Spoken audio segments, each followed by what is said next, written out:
Merci de nous recevoir sur la plus belle dame de Lomé 95.5 www.nanafm.tg ou encore sur le bouquet Canal Plus numéro 575 et sur la chaîne YouTube Nana FM officielle. Mesdames et messieurs, bonjour et bienvenue à l'avant-dernier numéro du débat de Nana FM de cette semaine.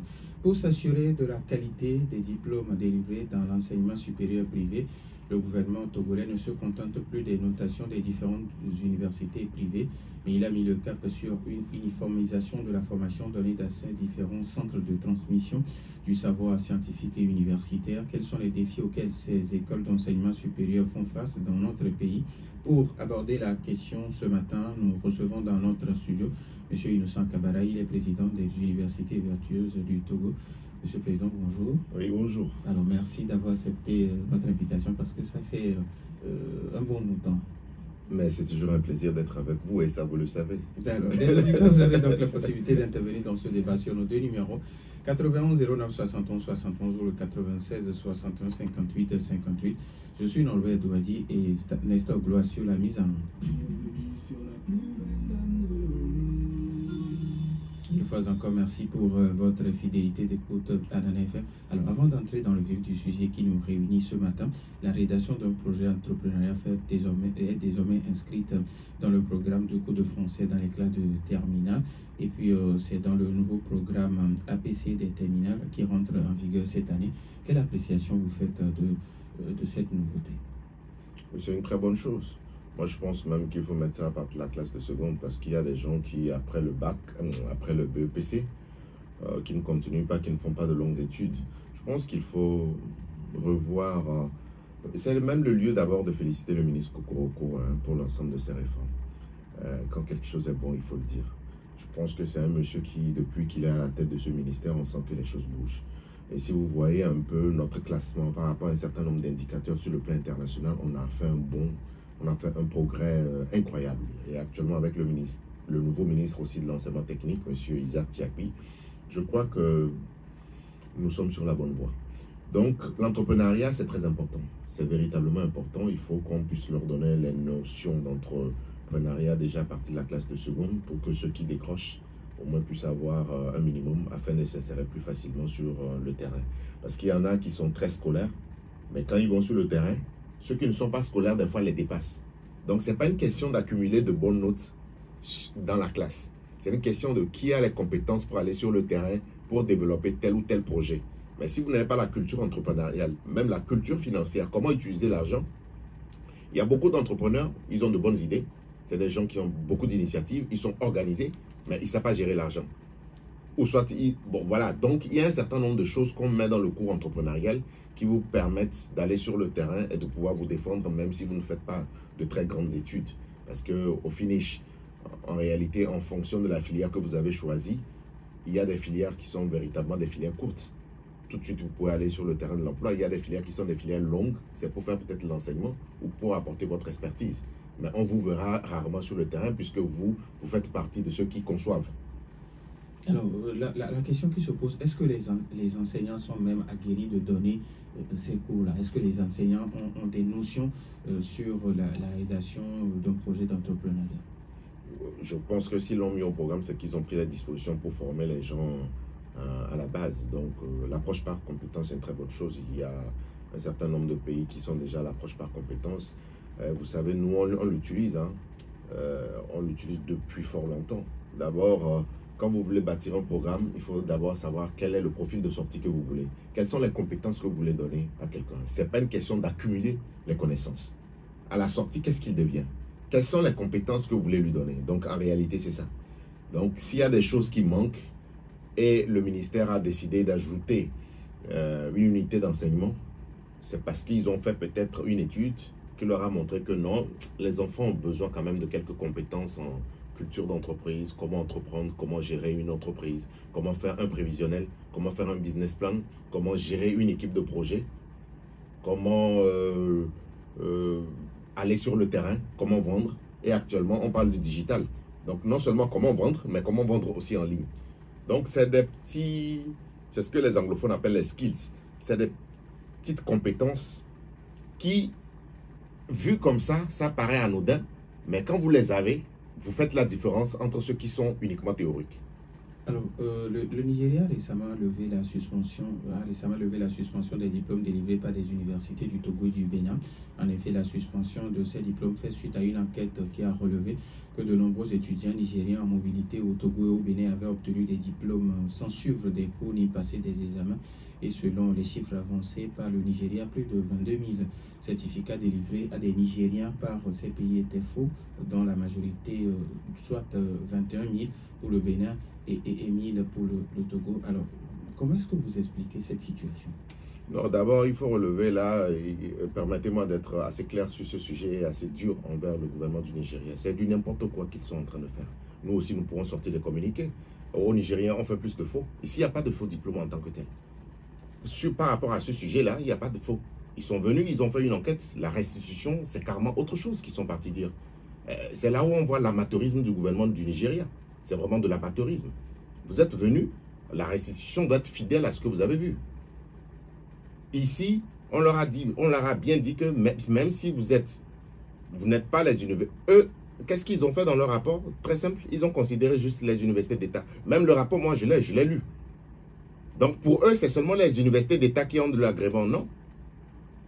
Ici, les privés sont aussi autorisés à délivrer le diplôme. Mais en réalité, qu'est-ce que le Nigeria est en train de faire? Pourquoi je vous dis que c'est de l'amateurisme? En réalité, le problème qu'ils ont évoqué, le problème vient du Bénin. C'est au Bénin que l'enquête a été réalisée, et ce n'est pas au Togo. Mais pourquoi ils font tout pour mêler le Togo? C'est l'amateurisme du gouvernement, parce que des gens, ils sont là, ils prennent des décisions que les gens ne comprennent pas, ils ont des difficultés sur le plan social, et ils trouvent des sujets pour distraire des gens. Et moi, je ne trouve pas que ce rapport est un rapport sérieux. On ne peut pas jeter du discrédit sur ce que les gens font comme ça. Alors, maintenant, cette situation, est-ce que ça ne va pas ternir l'image et la crédibilité des universités privées du Togo? Non, les gens connaissent le sérieux du Togo. Moi, cette information, moi, il faut même pas donner de l'importance à cette information. Je pense qu'ils vont rectifier peut-être dans les jours à venir. Il ne faut même pas donner de l'importance. Le problème qu'ils ont évoqué, l'enquête a été réalisée dans une université privée du Bénin. Ce n'est pas du Togo. Pourquoi on veut forcément mêler le nom du Togo dans cette affaire? Le Togo n'a rien à voir dans cette affaire. Maintenant, ça pose la problématique du Commonwealth. Le Togo est rentré dans le Commonwealth. Il faut qu'on mette un système en place pour le bilinguisme. De la maternelle jusqu'à l'université. Il faut qu'on puisse faire tout en français et en anglais. Parce que dorénavant, nous avons deux langues. Donc, comment faire pour faire nos diplômes dorénavant en anglais? C'est ça la question qui est la plus importante, le bilinguisme pour moi. Ce n'est pas la question de savoir ce qu'un ministre du Nigeria dit. Moi, ça m'importe peu. Alors, université vertueuse, présentez-nous un peu le contexte du projet. Bon, les universités vertueuses, vous savez, il y a un certain nombre de choses qui... Bon, vous avez vu, on a évoqué deux sujets rapidement. Donc, nous pensons que il ne revient pas... L'État doit jouer son rôle de régulateur, mais il nous revient d'être nous-mêmes sérieux. Que ce soit l'enseignement primaire, secondaire, l'enseignement technique et surtout l'enseignement supérieur. Parce qu'il y a un certain nombre de griefs contre l'enseignement supérieur privé. Et nous pensons que pour aider l'État dans sa dynamique de régulation et d'assainissement, il faut que nous puissions prendre des initiatives. Mais on a deux problèmes, ou même trois. Un, le problème, c'est le crédit qu'on donne aux documents qui sortent des universités privées. Ou bien des... vous savez, en fait, en réalité, ce ne sont pas des universités privées, c'est des instituts privés parce que le vocable université, ça renvoie à autre chose. Donc, quel est le crédit qu'il faut accorder? Donc, c'est un problème de diplôme, de reconnaissance et d'homologation. Donc, l'État a décidé, pour ce problème-là, d'aller aux examens d'État. Il y a d'autres pays qui ont d'autres systèmes. Bon, est-ce qu'il est bon, est-ce qu'il n'est pas bon? Bon, ce n'est pas à moi d'apprécier.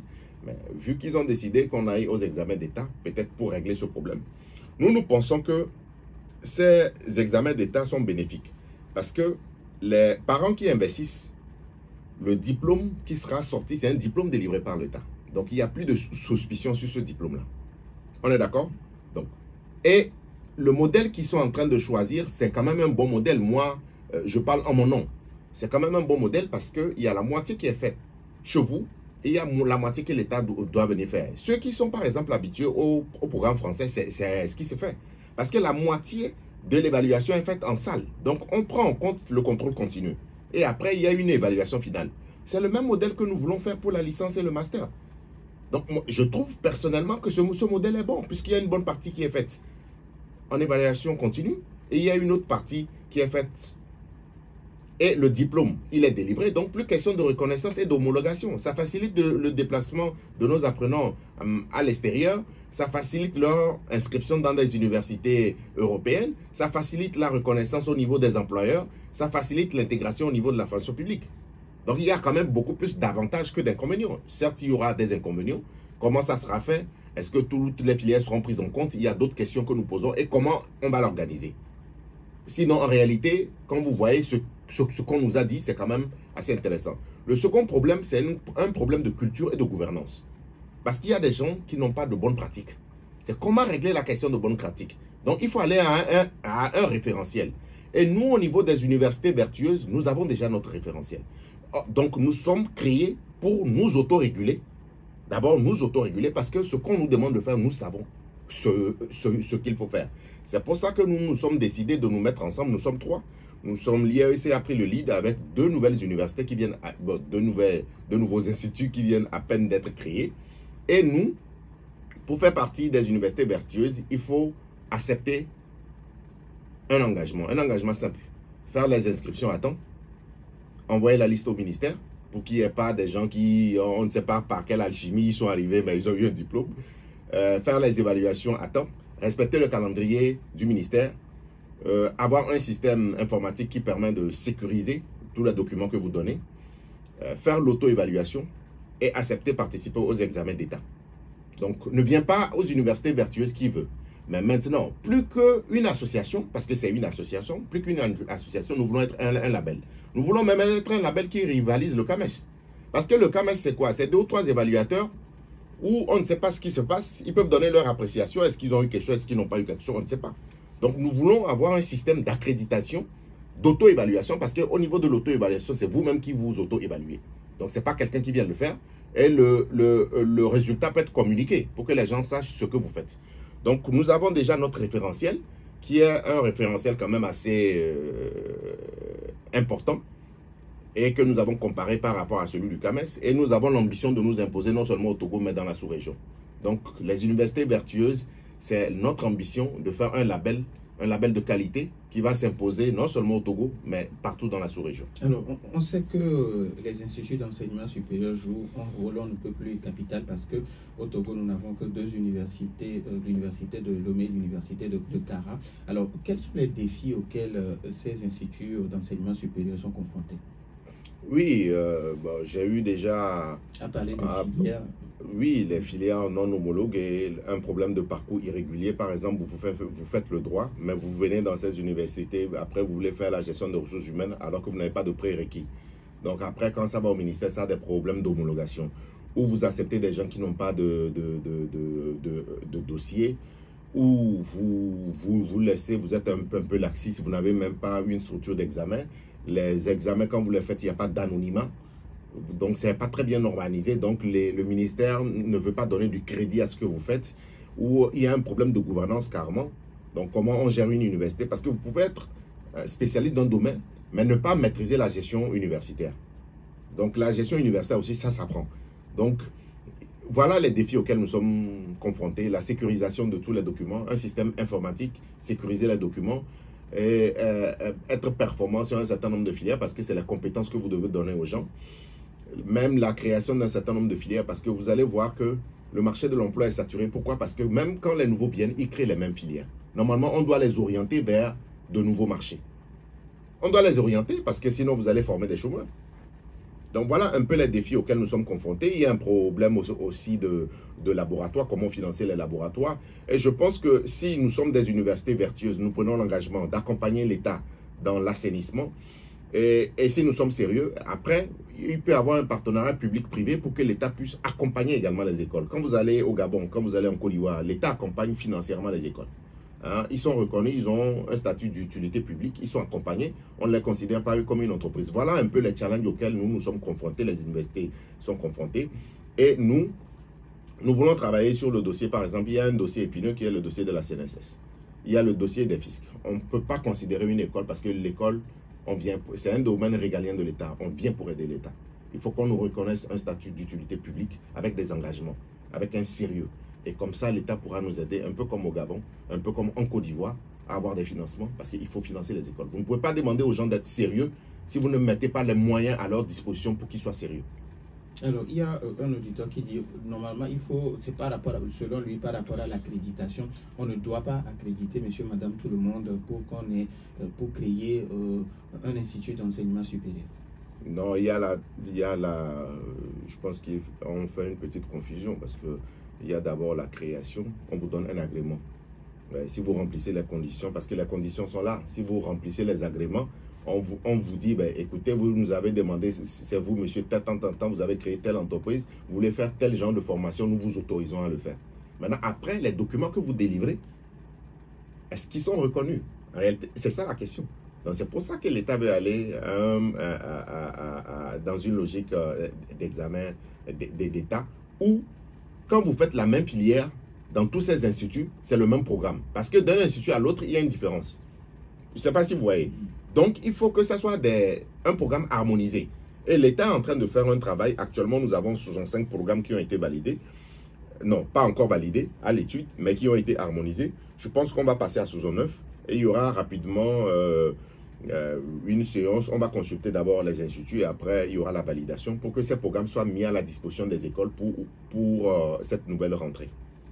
Avant de donner la possibilité aux auditeurs sur nos deux numéros 91 09 68. Avant, je tiens à rappeler que les universités vertueuses sont là pour aider les autres associations, pour aider les écoles. Alors, vous avez un problème de gouvernance, vous nous saisissez, nous allons vous accompagner. Donc nous sommes véritablement là dans un souci d'accompagnement. Avant de donner la possibilité à nos auditeurs sur les deux numéros 91 09 71 71 ou le 96 61 58 58, il y a également ce problème d'inadéquation emploi-formation. Maintenant, au niveau des universités vertueuses, qu'est-ce qui se fera? C'est un chantier que nous allons aborder un peu plus tard. Pour le moment, ce qui est un peu prioritaire, c'est l'harmonisation des programmes et puis c'est les diplômes d'État, c'est les examens d'État. Donc l'adéquation entre emploi-formation, parce que comme je vous ai dit, il y a des filières qui sont obsolètes. Donc il faut de nouvelles filières. Et nous engageons même à faire une étude d'un certain nombre de programmes, de filières qu'on n'a pas au Togo, et à déposer régulièrement ces programmes au ministère pour que ça puisse profiter aux autres instituts. Nous nous engageons à faire ce travail. 91 09 71 71 ou le 96 61 58 58, les auditeurs maintenant la possibilité sur nos deux numéros, mais après la pause.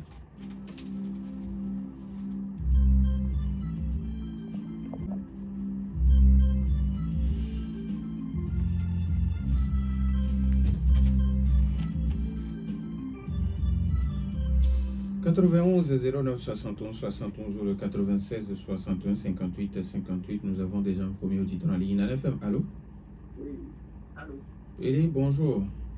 Bonjour. Comment allez-vous? Très bien. Dieu merci. Allez-y, on vous écoute.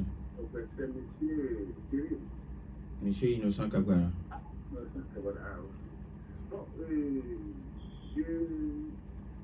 je suis parfaitement... Je vais l'encourager son initiative. C'est de bonnes guerres. Ça va nous avantager beaucoup. Mais je ne suis pas d'accord avec lui lorsqu'il parle de qui est attaqué l'examen, bien sûr le rapport qu'on a donné comme pension de don. Ça revient au gouvernement, je ne sais pas si le gouvernement a parlé de ça déjà. C'est le gouvernement qui a l'intérêt à nous dire clairement ce qui s'est passé là-bas. Parce qu'il n'y a pas de boulot. Quand on parle de ça, c'est parce qu'il y a des choses. Et s'il y a des choses, et s'il y a des erreurs, on va corriger. C'est de ça qu'il s'agit maintenant. Il ne faut pas capoter les choses. Ce n'est pas que nous sommes des Togolais, que si les Togolais font de mauvaises choses, on va les accompagner. On veut voir clair dans cette enquête-là, ce qui s'est passé réellement, pour qu'on arrive jusqu'à ce niveau. Mais là, le deuxième point que je voulais dire, ma compétence d'être disponible, parce que ça, là, on sait que c'est le type. Parce que, au niveau du style anglais, on va dire, qu'est-ce que tu sais faire? Est-ce que si aujourd'hui l'État togolais peut aussi continuer beaucoup plus pour que quand des sortent automatiquement, gagnent des stages, et au niveau de l'État, et que c'est le cadre qui prévoit ça là, ça peut encore donner du poids à ce qu'ils ont appris. Et investir dans l'avenir. C'est investir dans l'avenir. Merci. Merci à vous aussi. 91 09 71 71 ou le 96 61 58 58 pour s'assurer de la qualité des diplômes délivrés dans l'enseignement supérieur privé. Le gouvernement togolais ne se contente plus des notations des différentes universités privées. Il a mis également le cap sur une uniformisation de la formation donnée dans ces différents centres de transmission du savoir. Quels sont les défis auxquels ces écoles d'enseignement supérieur font face? Nous avons un autre auditeur en ligne. FM, allô? Oui, allô. Michel, bonjour. Bonjour, monsieur Norbert. Comment allez-vous? Je vais bien. Bonjour à l'invité. Oui, bonjour. Moi, je crois que le problème de diplômé encore diplôme, est-ce que c'est avec ça que nous allons développer ou nous allons sortir de nos problèmes? Non, moi, je crois que c'est des trucs qui nous font perdre le temps. Et l'invité vient de dire tout à l'heure qu'il apprécie Kokoroko parce qu'il a pris un certain nombre de dispositions, des réformes. Je voudrais qu'il nous cite une de ces réformes-là qui l'épate à ce point. Parce que quand on parle de réforme, il faut des actes concrets. Les pratiques qui existaient dans le système, qui n'étaient pas officialisées, je crois que c'est ça qu'il a officialisé. Quand on parle de rentrée pédagogique, par exemple, quand on parle de secteur, de sectoriser plutôt le cadre de l'enseignement, je crois que c'est des choses qui se faisaient, mais qui n'étaient pas officialisées. Maintenant, il a pris même des arrêtés qu'il n'arrive pas lui-même à respecter. Je peux lui donner cet exemple-là. Alors cet arrêté, normalement, doit être respecté pour unir comme mieux le Togo. Les bâtiments publics doivent être telle couleur. Est-ce qu'ils le sont? Non. Donc c'est pour dire tout simplement que si nous voulons résoudre le problème de l'emploi, par exemple, dans notre pays, ça ne sera pas ni le diplôme, ni changer le coefficient des matières, en changer ceci par ceci. Non, il faut une réforme drastique, il faut changer même le système éducatif. Quand il parle également de, comment on l'appelle, l'entrepreneuriat à partir de la seconde, non, c'est déjà trop tard. C'est déjà dans les bancs du primaire qu'il faut commencer par initier. Aujourd'hui, nos enfants ne savent plus comment on peut faire un jardin de champ scolaire. Ça n'existe pas. Parce que d'ailleurs, on trouve que non, on fatigue les enfants, on fait ci, on fait ça. Alors que c'est par là qu'on peut instituer des systèmes d'entrepreneuriat. Donc, il faut changer radicalement. Donc, il me cite les actions concrètes du ministre. Merci. Merci et bonne journée à vous. Nous avons un autre auditeur en ligne. FM, allô? Oui, alors bonjour. As depuis Adido Gomé, bonjour. Oui, à votre invité. Oui, bonjour. Bon, et d'abord, je vais demander pourquoi les écoles dans le privé ne disent pas tout simplement que c'est des écoles spécialisées dans tel ou tel domaine et on veut nécessairement leur donner le nom de l'université. Et surtout, votre invité parle de l'université vertueuse.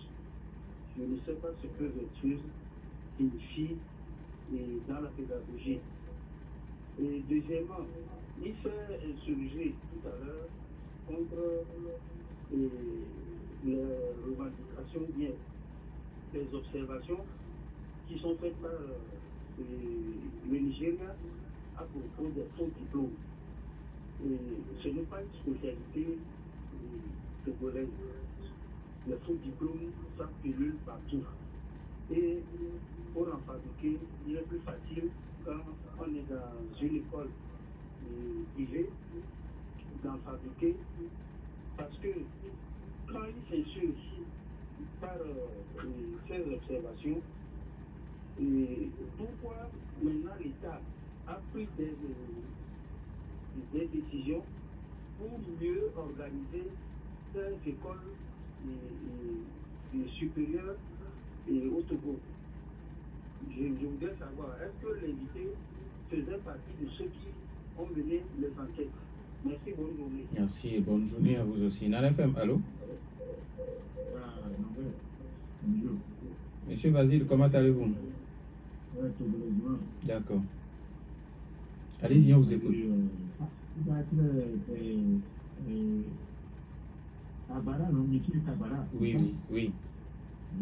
Bon, et le salut, Le problème de faux diplôme, je pense que c'est ça le sujet. Bon, on parle surtout des défis auxquels font face les instituts d'enseignement supérieur. Pour les instituts d'enseignement supérieur. Ah, d'accord.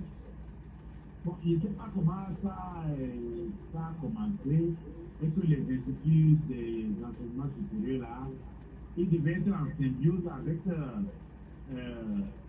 l'université publique pour pouvoir délivrer leur diplôme, ça doit être de concert. Est-ce qu'ils délivraient ça eux-mêmes comme ça, ou bien comment? Encore que pour l'université publique, on a des problèmes. De quand même nous épingler tous les jours.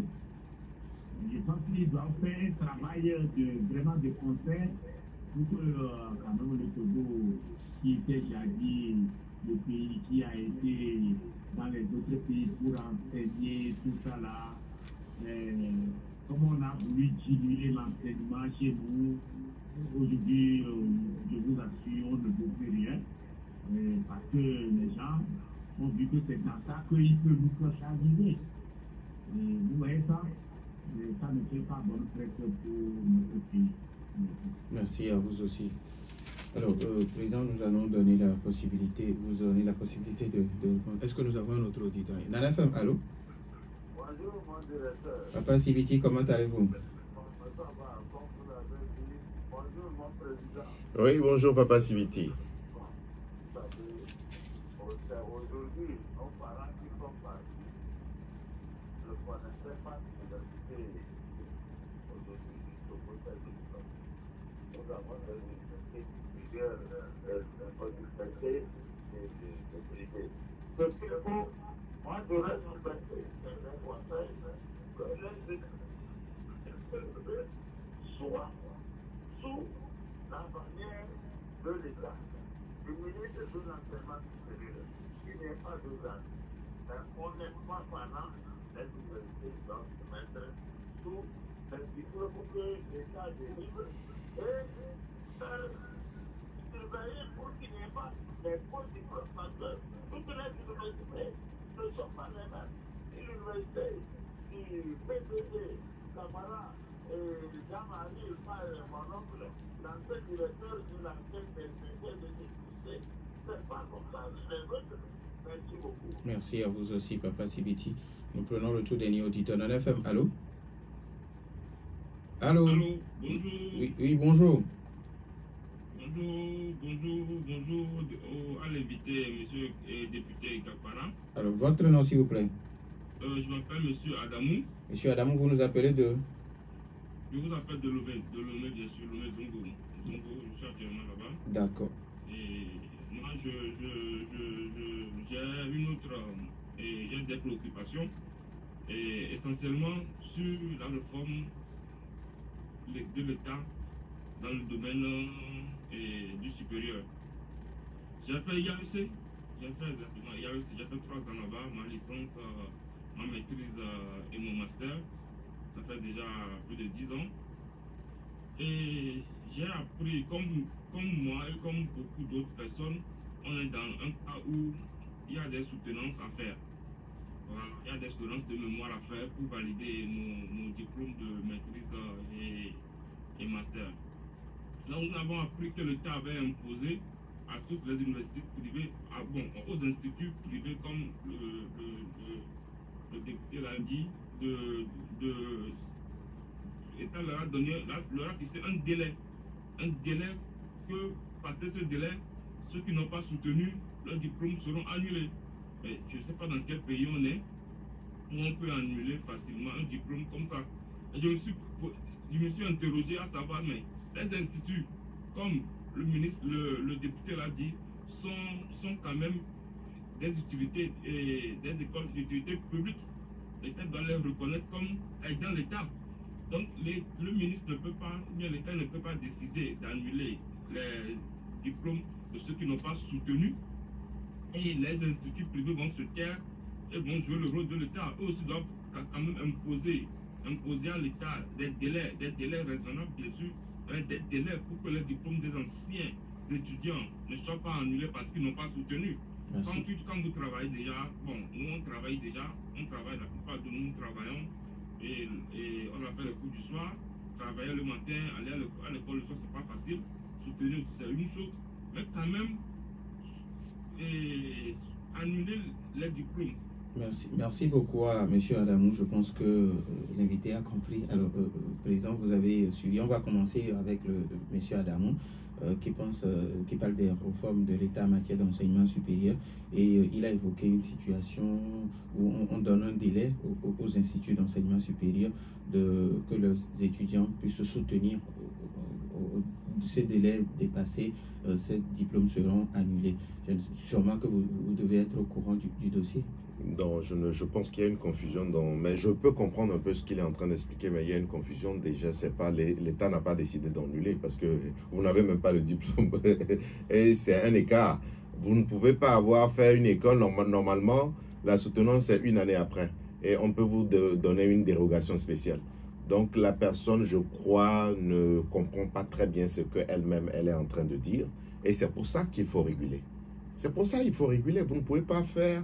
Soit vous vous consacrez à votre boulot, soit vous vous consacrez aux études.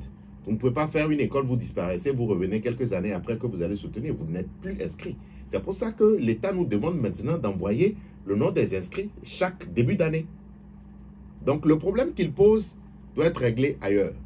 Donc personne n'a décidé, il faut qu'on soit clair sur cette antenne. L'État n'a décidé d'annuler le diplôme de personne. Parce que si la personne n'a pas soutenu, c'est qu'elle n'a même pas encore le diplôme. Et les délais sont dépassés. On a rappelé des gens qui ont disparu, on les a rappelés plus d'une fois. Mais ce que nous voulons éviter, c'est qu'ils contournent le système pour aller se faire délivrer un faux. C'est ce que nous voulons, nous voulons nous assurer que ça ne va pas arriver. Et nous sommes clairs là-dessus. Tolérance zéro pour les corrupteurs. Tolérance zéro. Si dans une école, un promoteur apprend que quelqu'un est parti falsifier son diplôme ou qu'il a contourné, qu'on porte plainte. Tolérance zéro. Maintenant, si la personne a la volonté de soutenir, il y a des mécanismes pour les aider à soutenir. Donc, on a annulé le diplôme de personne. S'il est dans un cas, parce que souvent, on vous donne des cas comme ça, mais quand après vous voyez le dossier, c'est carrément autre chose. Peut-être que la personne n'a même pas validé ses unités d'enseignement. Donc, elle a des difficultés à revenir pour valider les unités d'enseignement. Donc, ce problème-là, il faut voir ça au cas par cas. L'État n'a pas décidé d'annuler le diplôme de quelqu'un. L'État nous a dit, ben, écoutez, à partir de cette année, nous allons mettre en place ce qu'on appelle les examens d'État. Donc, ceux qui seront inscrits, ça commence cette année. Ceux qui seront inscrits, ils seront évalués par l'État. Et je vous ai dit, une partie se fera en contrôle continu et une autre partie se fera en fin d'année parce que nos centres, nos écoles vont devenir des centres d'examen. Donc voilà, donc en réalité, quand vous prenez, c'est très simple. On n'a pas décidé parce que vous voyez, c'est la mauvaise information déjà qui circule en ville. C'est la mauvaise information qui circule. C'est pour ça que nous voulons faire ce travail de pédagogie et ce travail d'accompagnement. Non seulement pédagogie à l'endroit des parents et des étudiants, mais non d'accompagnement par rapport aux écoles qui ont des difficultés à se mettre à niveau pour participer à ces examens d'État.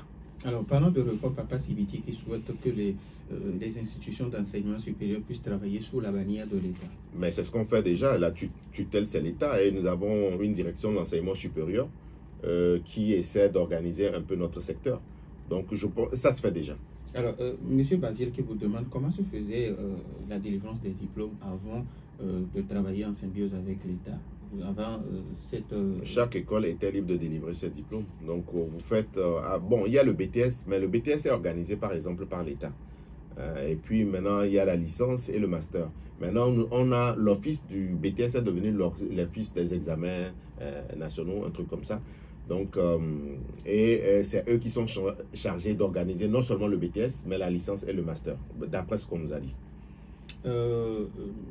Mas Dadido Gomé qui vous demande, est-ce que vous faisiez partie des enquêteurs sur le dossier de faux diplômes au Bénin et au Togo? Non, j'ai suivi, j'ai le rapport. S'il veut, je peux partager le rapport avec lui. Aucune école du Togo n'a été épinglée.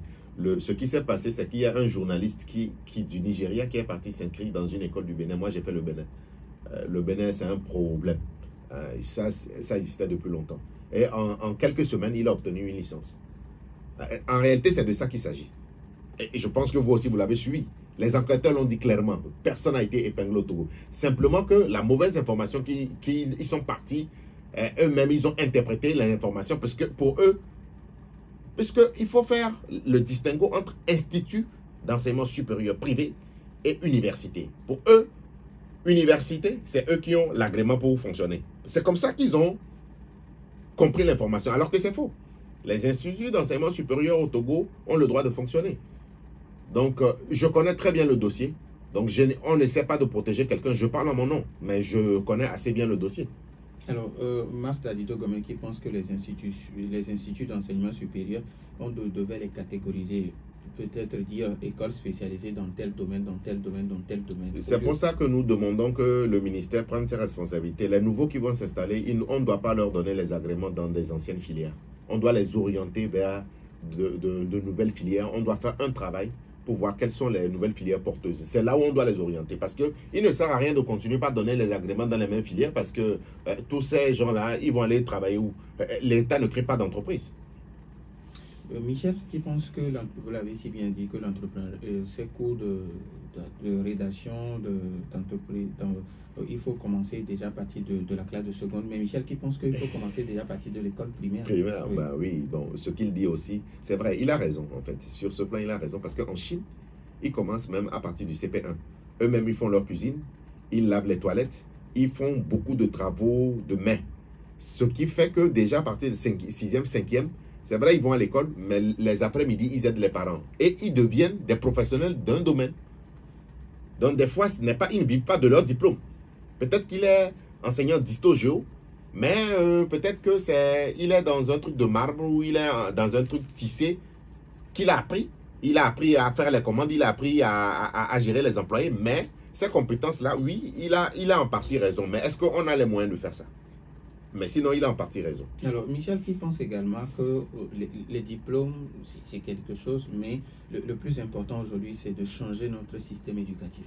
Il a aussi raison, mais il faut qu'on ait les moyens de financer ce changement. Il faut qu'on ait les moyens de financer ce changement. Moi, je suis même pour qu'on passe à près de 70% d'enseignement technique et le général ne fera que 30%. Et il vous demande, est-ce qu'aujourd'hui les diplômes nous permettent de nous développer? Ce n'est pas les diplômes qui développent un pays, c'est d'abord une vision, une volonté, une ambition qui développe un pays, même si vous n'avez pas l'argent. Vous savez, si vous avez des idées, de bonnes idées, et vous avez un bon carnet d'adresses, vous pouvez faire beaucoup de choses dans votre vie, que ce soit une entreprise ou un pays. Et nous, dans le système francophone, on nous a appris à bien parler français, et c'est celui qui a le diplôme qui est important dans la société. On doit renverser. C'est ceux qui créent des emplois qui sont importants pour la société. Parce que s'il n'y a pas de création d'emplois, on ne peut pas recruter les gens. Les gens ne peuvent pas vivre. Les gens ne peuvent pas se marier. C'est pour ça que vous allez voir dans les pays francophones, beaucoup restent chez les parents. Ils sortent très tard. Parce qu'ils n'ont pas le pouvoir d'achat. Alors que chez les anglophones, déjà à 15 ans, 16 ans, 18 ans, ils sont déjà sortis de la maison. Ils voyagent même si ils vendent des pneus, ils vendent des boîtes de sardines, ils vont... Donc, mais ça commence pas à venir un peu, mais c'est toujours parce que nous, on est focalisé sur les timides. Et l'enfant qui a réussi, l'enfant qui fait la fierté de la famille, c'est celui qui a eu le bac. Après, c'est celui qui a eu la licence. Ah, tu vois, moi, mon enfant, il a eu la licence. Après, c'est celui qui a eu le doctorat. Donc, on doit pouvoir inverser les choses, mais qui parle de réforme parle de moyens. Il faut qu'on ait les moyens. Comment vous allez faire à Tcharkpanga et puis dans nos coins, si nous décidons de faire tout ça là, ils ont les moyens de faire ça là-bas. Donc, il faut réfléchir. C'est vrai qu'on en parle souvent, mais il faut que nous puissions nous donner les moyens. Il y a des pays qui l'ont fait, avec, par exemple, la coopération de l'Allemagne. L'Allemagne, c'est un pays très développé dans ces domaines-là, le domaine technique. Et souvent, les étudiants, déjà à partir du BEPC, ils sont en alternance. C'est parce que nous n'avons pas assez d'entreprises ici qu'il y a des systèmes que nous ne pouvons pas... Donc, même quand vous avez vu les IFAD, ça a commencé avec les IFAD. Donc, il faut développer beaucoup plus d'écoles professionnelles. Alors, Michel qui vous demande également, vous avez parlé des réformes du professeur Kokoroko, il dit, vous faites référence à quelle réforme? Par exemple, je ne parle pas d'une loi qui est passée au Parlement. Non, c'est pas de ça. C'est des initiatives. Déjà, interdire le téléphone à l'école, c'est une très bonne initiative. Il y a une uniformisation d'un certain nombre de choses. C'est une très bonne initiative. Le calendrier tel qu'il est fait, avec des moments où les enfants soufflent un peu, c'est une très bonne initiative. Il y a des choses qu'on n'enseignait pas, qu'on a demandé à enseigner. Il y a la loi qui est passée au Parlement sur le harcèlement. c'est une très bonne initiative. Vous ne pouvez pas... un mineur, c'est un mineur, même si la personne est développée n'importe comment. Donc, cette loi, les gens font beaucoup plus attention, vous voyez, dans leur relation avec la gente féminine. C'est une très bonne initiative. La fois passée, le téléphone, je l'ai déjà cité. Maintenant, c'est la culture. C'est la culture. Les gens, avec le ministre Kokoloko, les gens font beaucoup plus attention à ce qu'ils font. Hein, il y a beaucoup plus de rigueur. C'est de ça que nous sommes en train de parler. En France, ils viennent d'interdire aussi l'utilisation du portable. Ils sont en train de demander, d'imposer l'uniforme, ce que nous, on avait déjà. Donc, vous voyez, bah, c'est des initiatives comme ça qu'il faut encourager. Et ce n'est pas tant toutes les décisions qui sont prises, mais c'est le style. C'est beaucoup plus le style.